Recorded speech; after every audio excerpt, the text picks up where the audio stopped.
આજ રોજ સૌથી એવો મોસ્ટ પોપ્યુલર સ્ટોક જેનું નામ છે જ્યુપિટર વેગન્સ લિમિટેડ JWL. આ સ્ટોક માટે ઘણા બધા લોકો અમને પૂછતા હતા કઈ રીતનું રહેશે, ત્યારે પણ એમને આન્સર આપેલા હોય છે.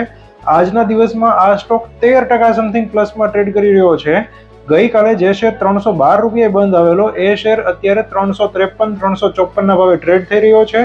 એનું મોસ્ટ રીઝન એ છે કે ગઈકાલે કંપનીનો જે અપડેટ આવી છે એ પ્રમાણે કંપનીએ હવે રેલવે બિઝનેસ સાથે પોતાનું મોટાભાગનો બિઝનેસ જમ્પ લાવ્યો છે અને જેના કારણે કંપનીનો પ્રોફિટ ગ્રોથ આવનારા સમયમાં ખૂબ વધી શકે એવી શક્યતાઓ છે.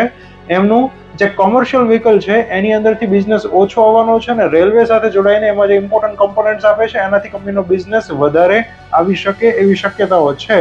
પ્લસ જે લાસ્ટ રિઝલ્ટ કંપનીનું આવેલું હતું એમાં પણ કંપનીએ 887 કરોડની સરખામણીમાં 1004 કરોડનો પ્રોફિટ ગ્રોથ નોંધાવ્યો છે. એટલે કે એમાં પણ ટકાવારીની દ્રષ્ટિએ પ્રોફિટમાં સારો એવો જમ્પ આવ્યો છે. એના કારણે આ સ્ટોક અત્યારે પ્લસમાં છે. જો આજના દિવસમાં 354 ની ઉપર શેર બંધ આવે છે તો આવતીકાલે આ શેર જઈ શકે છે 385 આસપાસ. મોકલી દેજો તમારા એવા મિત્રોને જેમની પાસે આ સ્ટોક પોર્ટફોલિયોમાં પડ્યો હોય. બાકી આવી અવનવી અપડેટ્સ માટે ફોલો કરો સ્ટોક્સ ઓફિશિયલને અને પ્રોફાઇલ પર જઈને સબસ્ક્રાઇબ કરવાનું ભૂલતા નહીં.